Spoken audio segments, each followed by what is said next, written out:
Listo, chicos. Ahora sí, vamos a ver lo correspondiente a la cuarta semana de acuerdo a mm, lo que está establecido en el cronograma. Otra vez, para recordarles, vamos a ver unas plaquitas. Son 3 plaquitas las que vamos a ver. Hoy las voy a pasar todas, las de esta semana, y mañana hacemos un repaso de placas o aclaración de dudas, lo que quieran. Y para la próxima semana les voy a dejar otra actividad. Este jueves no tenemos clase porque tengo reunión de pares académicos. Entonces vamos a ver tejido de granulación en una empima pleural, que es la placa 15, úlcera en cicatrización, que es la 16, y queloide, que es la placa 17. Entonces, recordando la histología pulmonar, tenemos el bronquiolo respiratorio, los bronquiolos terminales, los alveolos, vasos sanguíneos en un aumento de 40, los tabiques interalveolares con los espacios alveolares y los capilares, que los vemos aquí ocupados por eritrocitos.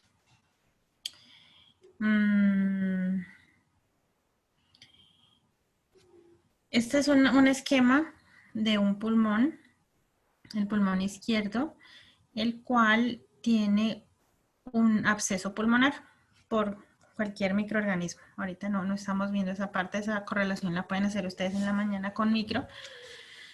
Pero este paciente tiene un absceso pulmonar y este absceso pulmonar no tiene mecanismo de salida por el árbol bronquial para ser expulsado por medio de la flema con la tos.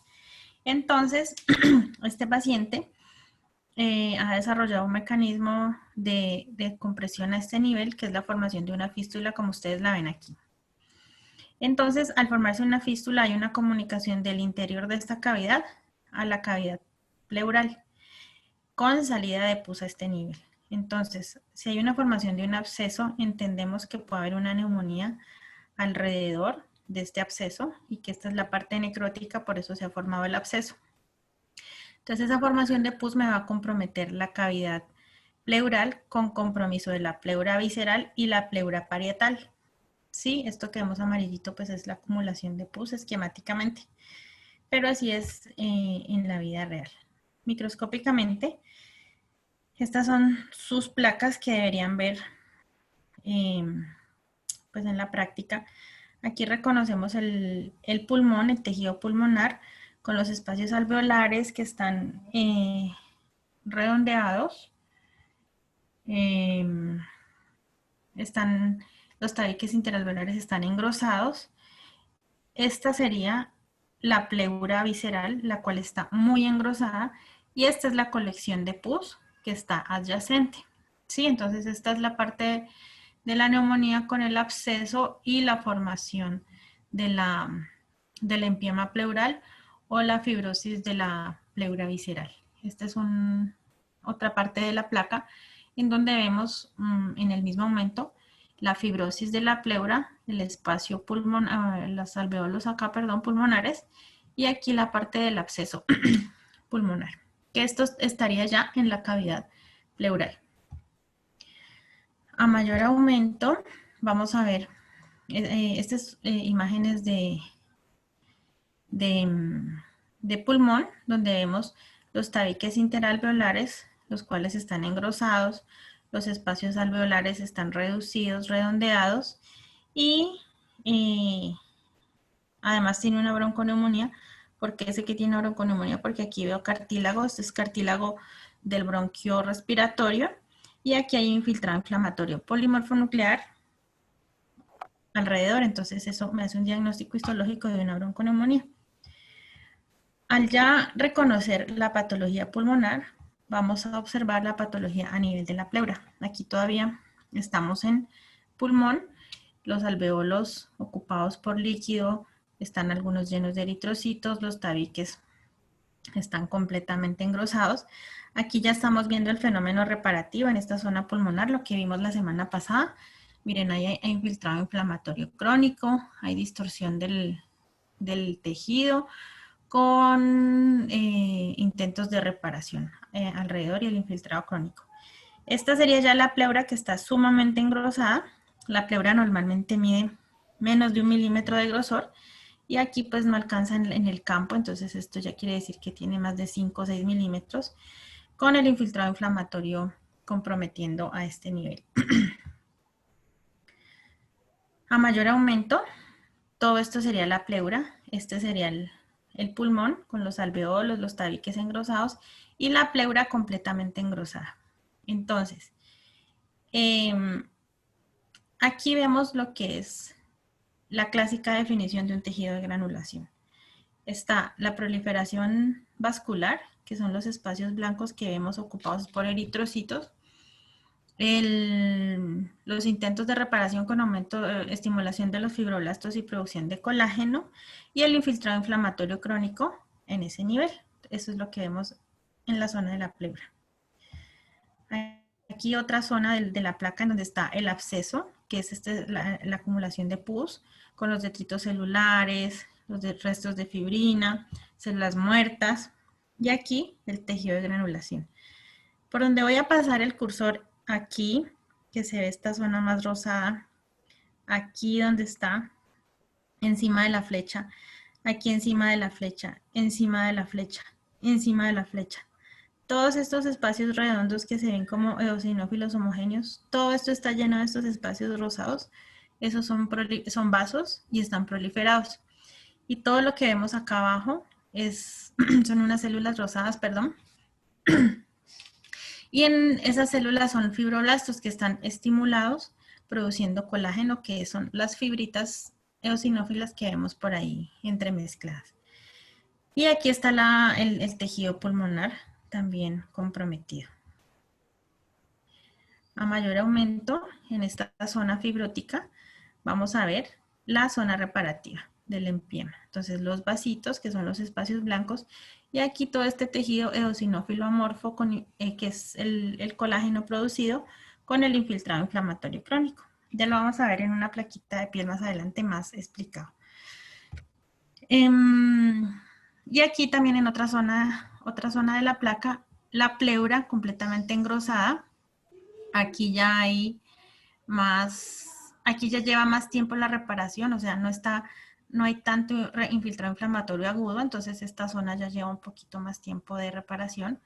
Está el tejido colágeno depositado amorfo, el infiltrado inflamatorio crónico de predominio en esta zona central, y hacia acá pues ahí ha quedado un fragmento de tejido adiposo adherido también con intentos de fibrosis e infiltrado inflamatorio crónico. No me detengo ahí porque ya han visto mucho pulmón, entonces ya más o menos reconocen histológicamente. Ahora sí, la otra placa que tenemos para hoy es la placa de la úlcera gástrica en cicatrización, entonces vamos a recordar la histología. En estómago, ustedes saben que tenemos varias zonas histológicas y anatómicas. Aquí viene el esófago, la desembocadura del esófago al estómago, que se conoce como línea Z. Es donde está el cambio del epitelio esofágico al gástrico. Tenemos en esta zona el fondo gástrico, la parte media del antro y la parte distal, el píloro. Lo que ven ustedes como en rosado clarito son los pliegues gástricos, que son dobleces de la mucosa, las cuales al llenarse de alimentos se distienden, es lo que permite que el estómago pueda albergar grandes cantidades de comida. Cuando se hace un sleeve gástrico o una gastrectomía subtotal, lo que se hace es cortar por aquí, por la mitad del estómago, y se pierde toda esta parte de almacenamiento. Se pierde el fondo, parte del cuerpo hasta abajo, y solamente queda un tubo muy delgado, que sería que quedaría esta partecita de aquí de cuerpo y de píloro, que es lo que quedaría como remanente gástrico. Esto lo digo porque por el caso clínico que vamos a ver ahora. Y pues para que conozcan cómo se hace el sleeve para los pacientes que se hacen este procedimiento quirúrgico para adelgazar. Entonces, ¿qué pasa con esos sleeves gástricos? Las glándulas principales, que son los puntitos rojos que ustedes ven, principalmente están a nivel del antro y un poco acá en el fondo. Entonces, al hacer el sleeve, se pierden esas células. Entonces hay una disminución de producción de ácido clorhídrico y gastrin y de un montón de sustancias que me ayudan a la absorción de la vitamina B. Entonces, por eso estos pacientes a los que se les hace gastrectomía subtotal por cualquier motivo necesitan requerimientos multivitamínicos para suplir todo lo que se producía en el estómago que ya se ha quitado con la cirugía. Entonces, ¿qué pasa? Este es un esquema de las glándulas gástricas que ustedes deben tener en cuenta para la plaquita que vamos a revisar ahora. Este es el epitelio gástrico de superficie, o como dice aquí, fosita gástrica. Son células de un tipo. En el istmo, del istmo hacia abajo ya comienza otro tipo de células. Las glándulas son tubulares simples, o sea, pueden tener solo un tubito, o tubulares ramificadas, como está en este esquema. Amigos o algo así, con los que puedas conseguir un parcial semio. ¿Quién está hablando por ahí? Por favor, silencio los micrófonos. O tubular ramificada, como les decía. Están otro tipo de células que son las parietales, las principales, las endocrinas, las células G, pero esas no es competencia de ustedes para que las vean, simplemente para que recuerden esta parte de histología. Y ahora, sí, ya microscópicamente, como vemos. Este es el esófago. Aquí tiene un pequeño doblez. Viene hasta aquí. El epitelio esofágico es el mismo de la piel, solo que no tiene capa córnea acá arriba. Este es el epitelio esofágico. Aquí viene la lámina propia y inmediatamente se hace el cambio a estómago. Es como en el cervix, ¿se acuerdan? Que vendría el epitelio exocervical en caso de ser cervix y aquí el endocervical. Es igual, se hace el cambio abruptamente. Y esas son las glándulas gástricas. Aquí principalmente se ven tubulares, simples. A mayor aumento, las glándulas, el epitelio de superficie, que es todo hasta aquí más o menos, que es la fosita gástrica. Y todo que está encima y expuesto a la comida, al alimento, que es donde vendría acá, es el epitelio de superficie. Y esta es la glándula gástrica como tal, en donde reconocemos el istmo, el cuello y el fondo. Y esta coloración diferente son las células que les mostré, G, las P, las enteroendocrinas, pero no, ahorita no nos vamos a detener ahí. No es lo importante para esta clase. Eso ya cuando estén en séptimo. Entonces, aquí que vemos. Vemos que esta era la que se me había embolatado hace rato. Bueno, esta es la mucosa gástrica del paciente y que vamos a ver a continuación. Y tenemos aquí el epitelio gástrico con todas sus glándulas. Miren que se ve muy bonito. No se ve atrofia, o sea, no se ve pérdida glandular. Se ve la capa muscular de la mucosa muy bonita y se ve esta zona de la submucosa muy engrosada. Entonces, ahora vamos a ver qué es lo que pasa. Ustedes saben que nosotros tenemos como mecanismo de defensa varios factores que los tienen ustedes en su libro, pero los principales son el flujo sanguíneo gástrico, la protección de bicarbonato por parte de las células, la motilidad gástrica que permite que se haga el movimiento de la comida para poder ser eliminado hacia duodeno. El freno antral pues está implicado en esto de la motilidad y los mecanismos inhibidores duodenales también están implicados en esto de la motilidad.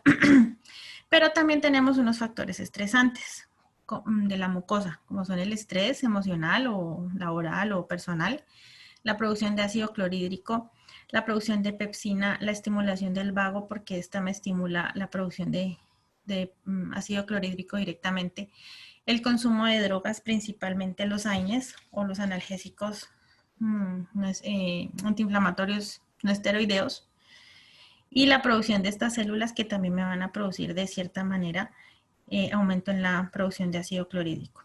Entonces, el desbalance entre estos factores agresivos y factores defensivos me van a producir una alteración a nivel de la mucosa. Y esa alteración a nivel de la mucosa, dependiendo de la cronicidad y de la gravedad de la lesión, pues va a producir diferentes patologías, como vamos a ver más adelante. Esta es una diapositiva para recordarles a ustedes en dónde se pueden formar las úlceras. Principalmente son a nivel del cuerpo, también se pueden formar a nivel del antro píloro. Es muy raro que se produzcan acá en el fondo, pero pues se puede dar. Pero principalmente, como les dije, en cuerpo y antro, acá en esta zona. Estas úlceras que se producen a este nivel son, eh, son muy sintomáticas. ¿Por qué? Porque me pueden producir obstrucción a nivel del duodeno. Entonces hay obstrucción en el paso del alimento del estómago al duodeno. Entonces el paciente va a estar muy sintomático con vómito postprandial inmediato, o sea, que apenas coma va a vomitar, va a sentir llenura, produce mucho dolor porque esta zona está muy inervada por la zona del esfínter pilórico. Y pues estas úlceras deben ser muy bien estudiadas para que no descartar la posibilidad de un cáncer. Entonces, ya habiendo recordado esto un poquito, tenemos el caso clínico. Este es un paciente de 42 años que más o menos hace 2 años ha venido presentando epigastralgia, o sea, dolor en la boca del estómago. Dice tipo ardor, o sea, un ardor en la boca del estómago. El señor dice que cuando toma leche o yogur o come queso, se le quita el dolor, que a veces no se le quita, o que cuando come también se le quita, pero que a veces no se le quita con la comida, entonces se toma un omeprazol o una ranitidina.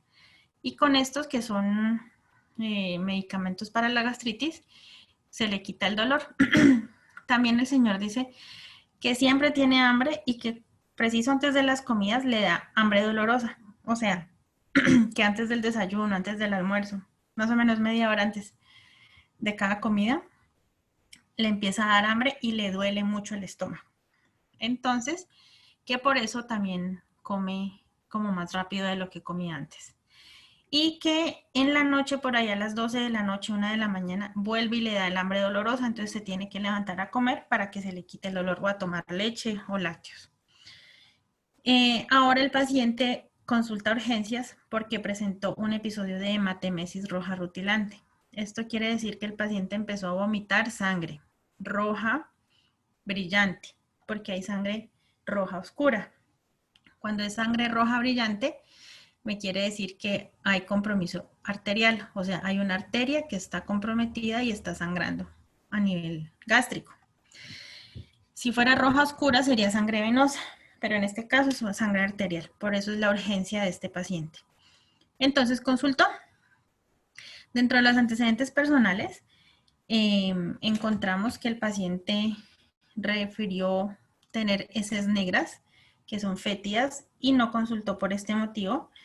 Estas niega patologías previas y algo muy importante para anotar en su historia es que toma AINES frecuentemente por dolores musculares. Toma café de 5 a 6 tazas de café al día, café cargado, y se fuma una cajetilla diaria de cigarrillos. Entonces, chicos, alguien que me diga con esta historia clínica, ¿cuál sería su diagnóstico?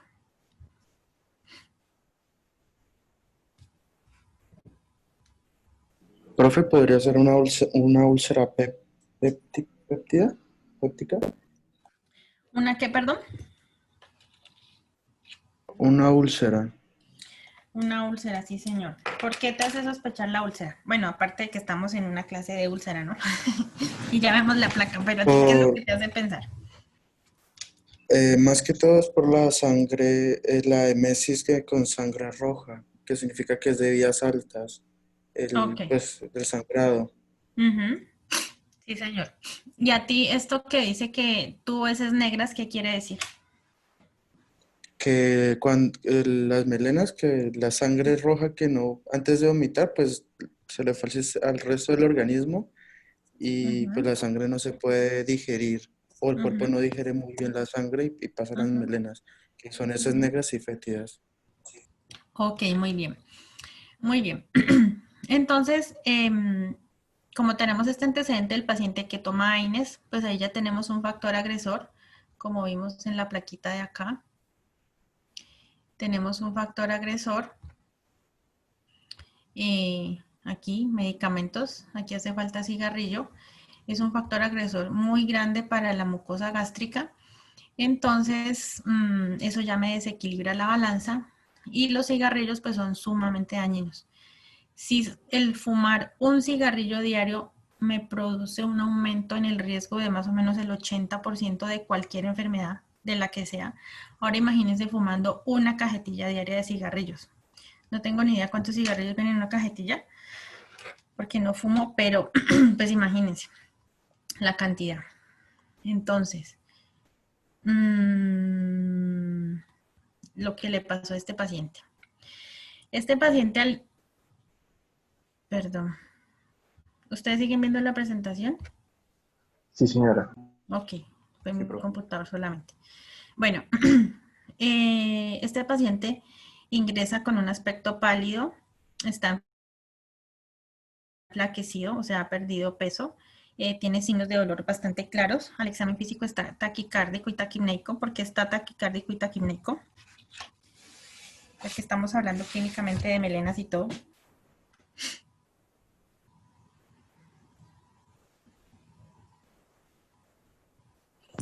Que tiene esto, respira rápido y tiene los latidos de corazón aumentados.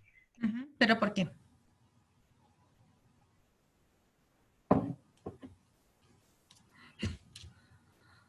No, profe, no lo tengo claro. Ok. Profe, ahí como hay un sangrado activo, entonces lo que yo pues supongo, me corrige si estoy mal, es que el cuerpo está pasando de por sí por un proceso como de, cuando hay una liberación así de sangre, como puede ser un shock hipovolémico, puede llegar a ese sitio, entonces el cuerpo necesita compensar esa falta de oxígeno que hay en los tejidos por la pérdida de sangre y tiene que hacer una vasoconstricción. Entonces ahí aumenta el ritmo cardíaco y también aumenta la respiración porque tiene que suplir como la necesidad fisiológica en ese momento. Pues no sé si estoy mal. Sí, señora, perfecto. Muy bien. Muy bien. Esa es la respuesta. Entonces el paciente como respuesta compensadora aumenta la frecuencia cardíaca por lo que dice su compañera Lina, ¿cierto? Sí, profe. Sí, es que aquí no los puedo ver, pero yo te reconozco la voz. Es taquicárdico, como mecanismo compensatorio hace taquicardia, se aumenta la frecuencia cardíaca y aumenta la frecuencia respiratoria. La temperatura está normal, pues porque no hay fenómeno todavía infeccioso inflamatorio que se pueda medir por medio de la temperatura y tiene marcado olor a la palpación de epigastrio. Esto es un hallazgo muy importante. Más o menos esto que yo les estoy haciendo aquí es lo que quiero que me hagan con la tarea que les dejé, ¿vale? Porque ustedes tienen que empezar a hacer la correlación de lo que están viendo aquí con lo que ven en clase. Entonces tiene restos de sangre coagulada en la boca y un aliento fétido. Lo que dijo su compañero de las melenas, pasa lo mismo también en la boca. En la boca pues tampoco se digiere la sangre y cuando se seca pues el aliento es bastante característico y fétido y la sangre coagulada también se ve negra en la boca. Entonces ya me hace a mí el diagnóstico de que tiene una úlcera y está sangrante pues por la hematemesis. Entonces le hacen el manejo de urgencias de líquidos hemandosos de mantenimiento, todavía no de choque porque el paciente no entra en choque, ranitina endovenosa y le hacen una endoscopia urgente para ver cuál va a ser el manejo. Entonces, durante el traslado a endoscopia, este señor presenta otro episodio de hematemesis severa. Lo llevan a la cirugía y le hacen una endoscopia ahí intraquirúrgica y encuentran úlcera activa sangrante, varias úlceras activas con sangrado en capa, o sea, se va viendo, en capa es por la pulsación arterial. Entonces, cada pulsación de la contracción cardíaca hace una pulsación a nivel de los vasos distales y con esa pulsación va saliendo la sangre, entonces por eso se ve sangrado en capa. O sea que está activa, por eso es roja rutilante, y la úlcera cogió una arteria. Y encontraron otras úlceras en estado de cicatrización, entonces a este paciente le hicieron una gastrectomía subtotal y es las plaquitas que vamos a ver acá. Nosotros vamos a ver la úlcera que está en fase crónica. La aguda no, porque ya no es el tema de ahorita, sino que vamos a ver la úlcera en cicatrización. Entonces, chicos, ¿recuerdan la imagen que les mostré hace rato de la mucosa normal? Miren cómo tenemos este paciente con su úlcera en cicatrización.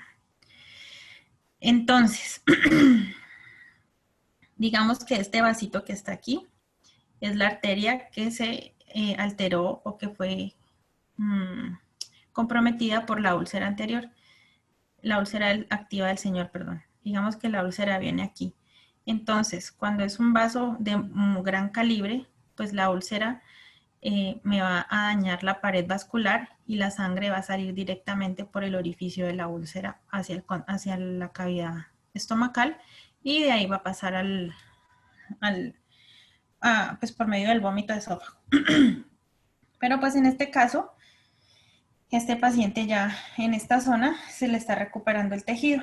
Entonces, como vamos a ver en una diapositiva más adelante, el tejido de granulación o la cicatrización en este caso empieza de acá abajo, de la base de la úlcera hacia arriba. Nunca va a empezar de arriba hacia abajo, sino de abajo hacia arriba, porque abajo es donde tenemos el tejido más vital y más conservado. Entonces siempre va a empezar de abajo hacia arriba. Anoten ahí en la tarea que tienen que hacer, porque esa se me olvidó anotarlas, es cuáles son las partes de la úlcera histológicamente que reconocemos. Entonces tenemos aquí de la base hacia arriba, se va haciendo la proliferación y se van juntando los extremos. Imaginémonos que esta solución de continuidad hubiera venido hasta acá, hasta abajo, ¿ya? Entonces se empiezan a juntar este extremo derecho en mi pantalla con el extremo izquierdo como si fuera una V y se va subiendo. Entonces toda esta zona de aquí es el tejido de granulación. Entonces aquí tenemos una representación muy bonita del tejido de granulación, que es la proliferación de vasos, un vaso, otro vaso, estos circulitos de aquí son vasos, otro vaso aquí en la punta de la flecha, aquí otro vaso, aquí otro vaso, aquí otro vaso, aquí otro vaso. Todo esto está lleno de vasos, o sea, neovascularización, estimulación de los fibroblastos con producción de colágeno, que es toda esta zona eosinófila que vemos acá, y el infiltrado inflamatorio, como vemos acá, los puntitos más basófilos alrededor o entremezclados. En este paciente, como ya estamos en proceso de recuperación, de cicatrización, esta solución de continuidad, miren que aquí se nos perdió toda la mucosa. Entonces, esta úlcera era muy grande, más o menos de 1 centímetro, un poquito más.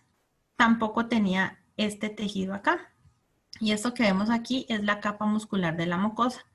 Al haberse reparado la muscular de la mucosa, ya nos da piso o fondo para que las células del epitelio o las células epiteliales glandulares empiecen a formarse sobre este caminito que ha puesto la capa muscular. Entonces, al haberse formado esta capa, ya las células pluripotenciales que están aquí en esta base, sobre la capa muscular, empiezan a dividirse y a proliferar hacia el centro. Y ellas van migrando hacia el centro.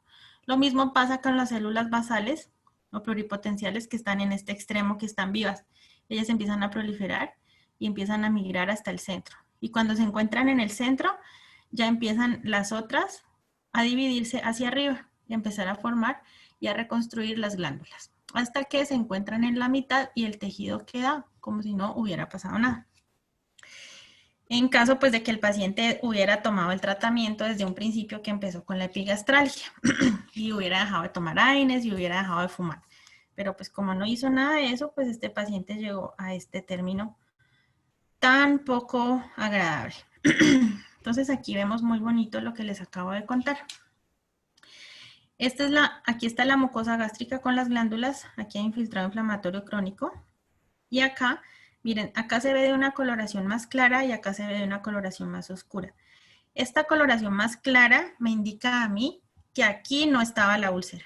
La úlcera me viene a partir de aquí, de donde cambia la coloración del tejido. O sea, de aquí hacia abajo. ¿Por qué? Yo aquí veo que hay edema, que hay eritrocitos extravasados, o sea, ha habido hemorragia, que los vasos están muy congestivos. Miren, estos están llenos de sangre, casi todos están llenos de sangre. Y que hay infiltrado crónico, pero es muy escaso. En cambio, aquí está todo lo contrario. Hay proliferación de vasos, o sea, la neovascularización. Hay mucho infiltrado inflamatorio crónico. ¿Por qué? Porque ya aquí la fase aguda pasó en esta úlcera, no en la otra que está sangrando, sino en esta que estamos viendo. Entonces hay macrófagos que están retirando detritos celulares, que están retirando polimorfos muertos, que están retirando restos de fibrina, y hay linfocitos pues que están acabando con el mecanismo inflamatorio crónico. O sea, están mediando este mecanismo. Y la parte más oscura que se ve es por la estimulación de los fibroblastos y el depósito de colágeno. Entonces, de aquí para acá, por donde les estoy pasando el cursor, hacia abajo es el tejido de granulación y por aquí estuvo la úlcera. Entonces, esta es una zona reparativa que se ve muy bonita. A mayor aumento, la zona en donde no estuvo la úlcera, la mucosa gástrica, la capa muscular, los vasos congestivos y el tejido conectivo laxo con infiltrado inflamatorio crónico y los fibroblastos, que son estas células que se ven de núcleo alargado basófilo. Todos esos núcleos alargaditos son los fibroblastos que están de su tamaño normal, o sea, no están estimulados. Y la zona de cicatrización o zona de tejido de granulación. Miren, este es un vaso, otro vaso, otro vaso, otro vaso, otro vaso. Todo esto lleno de vasos, neovascularización. Los fibroblastos, miren, este que está en la punta de la flecha está súper activado, está muy grande, muy grueso. Y todo lo demás rosado que ven así como arremolinado, como si fueran olas del mar, es el colágeno. Y está engrosado y es el depósito de colágeno que se ha puesto en este nivel para hacer la cicatriz en esa úlcera crónica que tiene este señor. Esta es una imagen de la primerita que les pasé a mayor aumento, en donde vemos la capa, miren la muscular, aquí está, en esta zona donde no hubo úlcera, está más delgada de la que está acá, que es donde se está recuperando la úlcera. Entonces esto es algo muy característico también. Hay como agrandamiento del tejido por toda la estimulación de neoformación de tejido, el infiltrado inflamatorio crónico, la proliferación de vasos y el depósito de colágeno. Y aquí miren, se ven estos niditos de células. Estos niditos son nidos epiteliales. Miren que aquí ya se ve como el fondo de una glandulita. Aquí se ve otra. Entonces aquí están las células pluripotenciales de la base, dividiéndose y trabajando muy bonitas para ir creciendo hacia el lado, para encontrarse en la mitad, y hacia arriba para ir llenando este defecto epitelial y volver a dejar la mucosa como está. Lo que les digo, vamos a seguir con la segunda parte para mañana hacer repaso. Ahorita seguimos con piel. Esta piel es para recordarles a ustedes la histología. Esto es un hallazgo histológico muy importante. Esto que vemos aquí son las crestas dérmicas y las papilas epidérmicas. La epidermis es la que está encima y la dermis es la que está abajo. Entonces, de la epidermis salen papilas hacia abajo y de la dermis salen crestas hacia arriba. Eso es algo normal, hacen como una interdigitación entre los dos para que tenga una firmeza y una adhesión muy fuerte y no se zafe la piel con cualquier estímulo fuerte que tenga. Hacia la base tenemos las células basales o el estrato germinativo.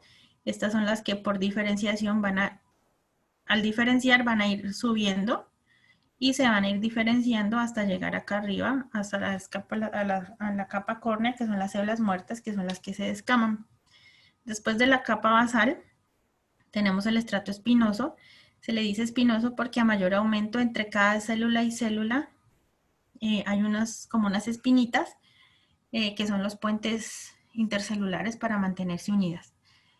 Esta parte más oscura es el estrato granuloso, el cual se ve más oscuro, y aquí se depositan los gránulos de mielina, que son los que protegen a estas células basales de los rayos ultravioleta. Los rayos ultravioleta son neoplásicos, son cancerígenos, producen alteraciones a nivel del ADN. Por eso este estrato es tan importante. Las personas que son blancas, tenemos muy poca melanina en este nivel, entonces por eso tenemos mayor tendencia a sufrir de cáncer de piel, porque esta es la que nos protege de eso, de esos rayos ultravioleta. Después viene el estrato lúcido, que aquí es donde empiezan a perder los gránulos de mielina y empieza a perder el núcleo, Y acá arriba la capa córnea, que es donde ya están las células muertas, o sea, no tienen núcleo, y es la que se descama. La que se descama cada cierto tiempo, y pues es como recambio normal de la piel. Esto es lo mismo que les acabo de decir, dibujadito en un esquema, pero de aquí que me interesa que vean. Esta es la dermis, miren, las papilas epidérmicas y las crestas dérmicas, y aquí hay unas celulitas como más claras que están en la capa basal. Estas células claras son células névicas o melanocitos, que son los que producen la melanina. Ellos tienen unas proyecciones citoplasmáticas que parecen unas arañitas que van hasta acá arriba, y es donde a través de esas proyecciones van a depositar la melanina en esta capa de acá arriba. Miren que esta es una biopsia de un paciente blanco, muy blanco de hecho, porque tiene el estrato granuloso muy clarito, a diferencia de este. Miren, este está muy oscuro, o sea, este es un paciente de raza negra, porque es muy grande, muy grueso. Tiene, a ver, 1, 2, 3, 4 capas de células con melanina, y este solamente tiene una, hasta casi 2. Y eso que es solo como una. Entonces es un paciente de raza blanca. Y las melanocitos. Ahí está bonita esa imagen por eso. Entonces, esta imagen ustedes la tienen en su libro. Las heridas que se producen en piel y en cualquier otra parte del cuerpo, pero principalmente en piel, se produce la curación por primera intención y por segunda intención. Por primera intención es cuando ha ocurrido un corte directo, como cuando uno está cocinando y se cortó con el cuchillo, o como cuando uno lo van a operar y el cirujano introduce el bisturí, hace un corte fino, muy limpio, y los dos bordes de la herida, los dos bordes de la piel se pueden juntar sin problema. Entonces esta va a ser una curación mucho más fácil y rápida que la que se da por segunda intención. Por segunda intención es cuando se ha perdido gran cantidad de tejido. Esto se llama avulsión de tejido, y esto generalmente pasa en los accidentes. Cuando hay pérdidas de tejido muy grandes, o cuando están en moto o en bicicleta que se caen y se pegan los raspones en la piel, son las curaciones por segunda intención. Entonces se ha perdido mucha piel y la curación es mucho más demorada, porque tiene que hacerse todo el tejido reparativo de abajo hacia arriba sin producir la unión de los dos extremos como en este caso, sino que aquí por crecimiento, así como vimos en la úlcera gástrica, por crecimiento y afrontamiento de los extremos hacia el centro y hacia arriba es que se va a producir la curación. Entonces esta es muchísimo más demorada. ¿Cuál es la intención de estas dos curaciones? Es la misma. Formar el tejido de granulación. Miren, aquí está. Primero se forma la costra hemática, o sea, la carachita. Perdón. Esta es mucho pues más profunda en este gráfico, pero es más de más fácil recuperación. Esta es mucho más grande y mucho más amplia. Pero ¿cuál es la intención de esto? Es formar el tejido de granulación, que es con la neovascularización, la estimulación de los fibroblastos con depósito de colágeno y el infiltrado inflamatorio crónico asociado, para que se nos forme la membrana basal, como vemos aquí en la punta de la flecha. Aquí también, como vemos en la punta de la flecha, la formación de la membrana basal, para que por aposición las células que están en la base, o las células pluripotenciales o las células madre, crezcan, se junten en la mitad, y al encontrarse en la mitad, ya por diferenciación hacia arriba, puedan regenerar todo este tejido. No es que vayan a regenerar esto, sino que es que van creciendo y la costra hemática se va a ir perdiendo y se va a ir subiendo, se va a ir como liberando. Y el epitelio ya se puede recuperar, regenerar completamente de la base hacia arriba. Lo mismo pasa aquí, solo que este es un poco más pequeño.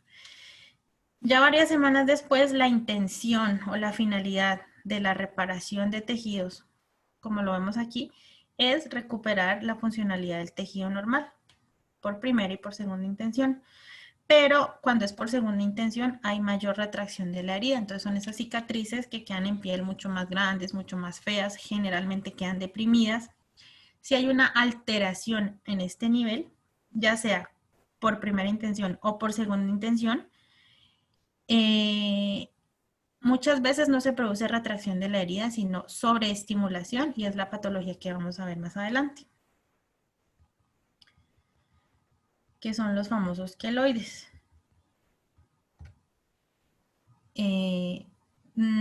Se ha visto que los pacientes de raza, las personas de raza negra son las que tienen mayor riesgo de sufrir queloides, pero también lo vemos como en este caso en personas blancas. Esta es una chica que se ha puesto varios piercing aquí en las orejas, se ha hecho varios huequitos y tiene tendencia a formar queloides. Entonces, estos son los famosos queloides. Es una alteración en la cicatrización en la cual hay sobreproducción de tejido de granulación y de tejido cicatrizal y nos produce estas deformidades. Aquí pues va a ser en la oreja. Esta es una cicatriz quirúrgica porque, ay, perdón otra vez. ¿Ustedes ven la imagen bien? Sí, señora, sí se ve bien. Sí, profe. Ok, gracias. Esta es una cicatriz quirúrgica. ¿Por qué? Porque tiene esta forma ovaladita casi romboidal, es característica. O sea, esta señora le han de haber sacado un lunar o algo. Y este puntico que se le hizo acá arriba, queloide, también por aquí es por donde entra la aguja para hacer la sutura de los bordes de la piel. Pero pues tuvo una cicatrización queloide y con esta deformidad. Y este pobre chico que se hizo un tatuaje y pues se hizo queloide, le fue muy mal. Entonces, esto no es un queloide, perdón, esto es una cicatriz hipertrófica. ¿Cómo clínicamente yo diferencio? Eso solamente se hace una diferenciación clínica, por clínica, porque histológicamente es lo mismo. Entonces, si ustedes a mí me mandan ya cuando estén trabajando y sean dermatólogos, y generalmente lo que pasa es que se les olvidan estas clases, ustedes me mandan un pedacito de esta muestra para ver qué tipo de cicatrices, si es queloide o hipertrófica. Entonces yo no les puedo decir qué es queloide o hipertrófica porque solamente me están mandando un pedacito y la diferenciación se hace clínicamente. ¿Por qué se hace clínicamente? ¿Y cómo lo diferencio yo? Ustedes en este caso del tatuaje ven donde está la punta de la flecha lateral izquierda para mí, es el borde por donde viene el tatuaje, por donde viene la aguja, ahí está el borde. Y ahí mismo yo veo el crecimiento de piel, ¿sí? Pero este crecimiento de piel no me sobrepasa el borde, como pasa aquí. Yo aquí no veo el borde de donde fue que se puso esta chica el piercing. Y aquí está un poco por debajo de la cicatriz. Entonces, esos crecimientos de piel que me tapan el borde de origen son cicatrices queloides, y estas que no exceden el límite de lesión es una cicatriz hipertrófica. ¿Ya? Entonces, esta es la plaquita que ustedes tienen. Aquí les explico lo que les acabo de mostrar. Es como si fuera un champiñón. Esta es toda la cicatriz queloide y aquí este pedacito de piel que vemos tan chiquitico es el borde de piel quirúrgico, o sea, por aquí lo cortó el doctor. Entonces, como tengo el borde de piel normal aquí y el crecimiento de tejido me excede este borde, o sea, está por fuera del límite de piel normal, esto es una cicatriz queloide.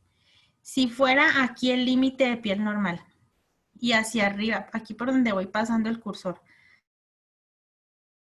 hacia arriba nomás la proliferación, pero no excede el borde, eso sería una cicatriz hipertrófica. Pero como por aquí excede, entonces es un queloide.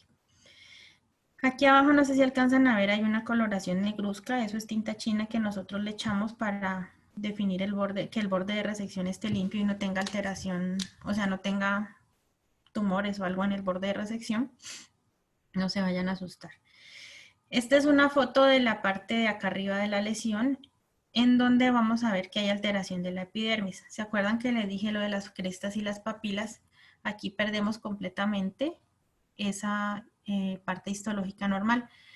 Tenemos aplanamiento de la epidermis con pérdida de las papilas y las crestas dérmicas, aunque puedan quedar unas por ahí entremezcladas, en casi todo el borde de la piel se ha perdido. No observamos anexos cutáneos, o sea, no hay pelos, no hay glándulas sudoríparas, no hay glándulas sebáceas. Y está este depósito de colágeno de una manera arremolinada y desorganizada. Esto es lo que vemos principalmente en el queloide. No se ve absolutamente más nada. En esta imagen, miren, este es el borde de piel normal que les hablaba ahorita. El borde marcado con tinta china, y acá abajo alcanzamos a ver, o sea, este sería el borde de piel normal. Miren que la coloración se ve diferente. Este es un colágeno normal que está dispuesto ortogonalmente. Hay algunas fibras de músculo. Y acá abajo vemos glándulas sudoríparas. Por aquí hay un pelito. Pero inmediatamente aquí me cambia ya la coloración y empezamos a ver ese colágeno completamente arremolinado. Entonces el queloide me empieza a formar desde acá abajo. Aquí está la piel normal con todos sus anexos, las crestas y papilas, y aquí empieza la parte alterada. Aquí la zona central otra vez, la alteración a nivel de la epidermis con pérdida de crestas y papilas, el colágeno completamente arremolinado y desorganizado sin anexos cutáneos, y a mayor aumento el colágeno. Los núcleos que vemos alargaditos son núcleos de los fibroblastos, y lo eosinófilo como amorfo que se ve es el depósito de colágeno, que está completamente engrosado, irregular, así normalmente no lo debemos ver. Esta es otra imagen también a mayor aumento con el depósito de colágeno, los fibroblastos entremezclados y sin ningún tipo de anexos cutáneos a este nivel. Listo, chicos, esta es la tarea que tienen que hacer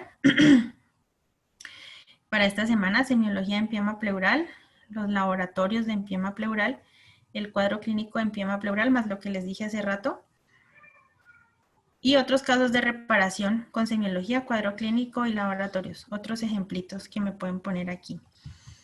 ¿Esto por qué se los pongo, chicos? Pues porque es lo que necesito que repasen para el examen, para hacer la correlación clínico-patológica.